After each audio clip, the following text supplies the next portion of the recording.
What do you need to know about getting an inspection on your new home? My name is Devin Cook, a luxury realtor here in DFW, and today I'm going to discuss everything you need to know about getting an inspection on your house. I'm going to go over why you need one, what the process is, the costs, and what happens if the inspection fails. So first up, why do you need a home inspection? Well, in all actuality, you don't have to get one when you're purchasing a home. However, I recommend every single one of my clients to go ahead and get one. And the reason I recommend all of my clients to get a home inspection, even though you can waive them, is because that home inspection is going to let you know really everything you need to know about the state of the home and its current condition. Now, the only reason that I would recommend that you forgo the home inspection is if you have a truly vast amount of construction or handyman experience and you can go through the home yourself and you basically will know everything there is to know about it. But that's not most home buyers, and that's certainly not me. So that's why I recommend you get an inspection, because it's going to let you know everything about the home that you need to know or you're going to want to know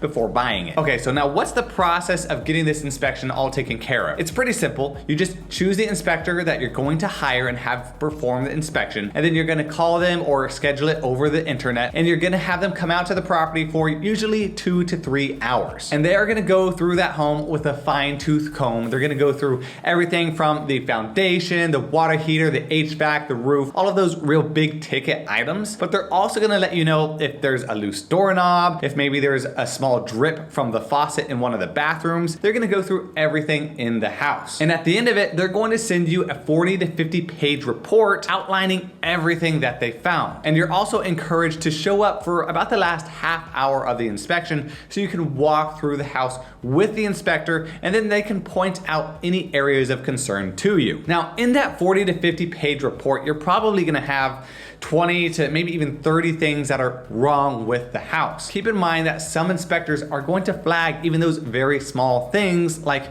a loose doorknob, and really that's not so essential to have fixed before you move into the home. My main goal as a real estate agent when I'm negotiating for my clients is to make sure all of those big ticket items that I mentioned, the electric systems, the HVAC, the foundation, the plumbing, the roof, I want to make sure all of those things are in the best order possible, and if they're not, we want to make sure that we're aware of those going forward, or that we can work on negotiating some sort of an allowance to fix those or to have them repaired before closing. And only if the report comes back and all of those big ticket items are in good shape, then we can start focusing on some more of those small things. However, keep in mind that no seller in my experience has fixed everything that are wrong with the house and have shown up on the report. Sellers will fix some things, but sometimes they're not going to fix anything. And so as a buyer, you have to be prepared that the seller isn't going to take care of everything. Some of it is going to be on you once you move into the home, and sometimes the sellers just don't want to do anything and they just want to be done with the house and just move on. And of course, if you're in multiple offers or in a very strong seller's market, then the sellers are probably going to do even less. Now, how much does this all cost? Well, it depends on the size of the home, but on an average sized home, say between